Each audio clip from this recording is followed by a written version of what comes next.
بسم اللہ الرحمن الرحیم۔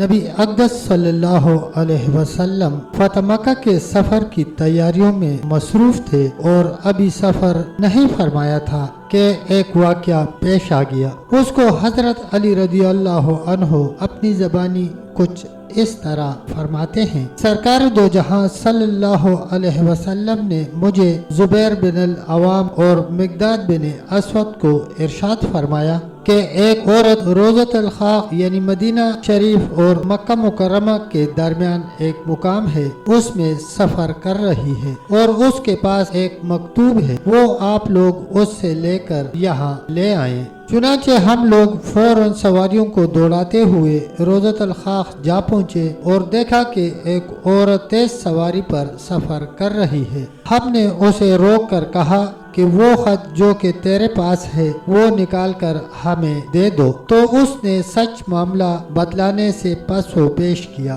تو ہم نے اسے سختی کے ساتھ دھمکی دی کہ اگر تو نے خط ہمارے حوالے نہ کیا تو تیری جامہ تلاشی کریں گے۔ اس پر اس نے اپنے سر کے بالوں کے جوڑے سے خط نکال کر ہمیں دے دیا اور ہم نے وہ مکتوب لا کر حضرت صلی اللہ علیہ وسلم کی خدمت میں پیش کر دیا۔ مکتوب کھولنے پر معلوم ہوا کہ یہ خط حالب بن ابی بلتہ کی طرف سے بعض مشرکین قریش مکہ کی جانب لکھا گیا اور اہل اسلام کے بعض معاملات کی مکہ والوں کو خبر دی گئی ہے۔ حالب مہاجرین میں سے تھے اور بدری صحابی تھے۔ اس پر جناب صلی اللہ علیہ وسلم نے حالب کو بلایا اور فرمایا کہ یہ کیا معاملہ ہے؟ تو اس نے عرض کیا کہ یا رسول اللہ صلی اللہ علیہ وسلم، آپ جلدی نہ فرمائیں، میں اصل بات عرض کرتا ہوں، اور کہا کہ میں نے اسلام سے اعتداد اختیار نہیں کیا اور نہ ہی اسلام لانے کے بعد کفر پر آمادہ ہوں۔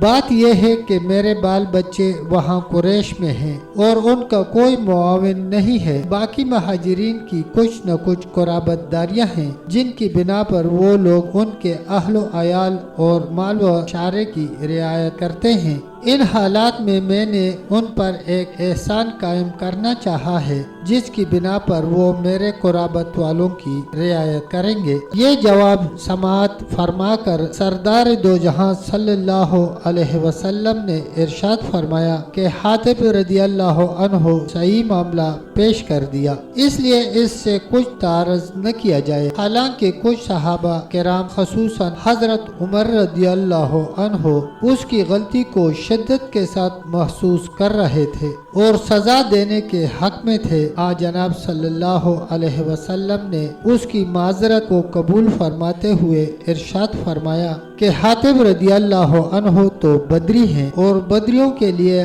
اللہ تعالیٰ نے بہت کچھ رعایت فرما کر مغفرت فرما دی ہے۔ واقعہ ھذا میں جس طرح دیگر صحابہ کرام علیہ السلام نے فرمان نبوی صلی اللہ علیہ وسلم کے ایفا کرنے میں سعی کی، اسی طرح جناب حضرت علی المرتضی رضی اللہ عنہ نے بھی فرمان نبوی کے ادا کرنے میں سعی تمام فرمائی اور اپنی مستعدی اور صلاحیت کے ساتھ یہ مسئلہ پورا کیا۔ اسلامی خدمات میں یہ ان کا اصلی کردار ہے۔ فتح مکہ کے موقع پر بعض کفار جو خاص طور پر ایذا دہندہ تھے ان کو قتل کر دیا گیا تھا۔ اس سلسلے میں حضرت علی المرتضی رضی اللہ عنہ کے متعلق سیرت کی کتابوں میں ایک واقعہ منقول ہے۔ وہ اس طرح ہے کہ الحویرث بن تنقید نامی ایک شخص مکہ کا باشندہ تھا اور سید الکونین صلی اللہ علیہ وسلم کو ایذا رسانی میں پیش رہتا تھا اور جناب صلی اللہ علیہ وسلم کی ہجوگوئی کرتا تھا۔ نیز اس نے ہجرت مدینہ کے وقت حضرت نبی کریم صلی اللہ علیہ وسلم کی دونوں صاحبزادیوں حضرت ام کلثوم رضی اللہ عنہا اور حضرت فاطمہ رضی اللہ عنہا کی سواری کو زخمی کر دیا تھا۔ حضرت علی مرتضی رضی اللہ عنہ نے فتح مکہ کے روز اس کو قتل کر دیا۔ فتح مکہ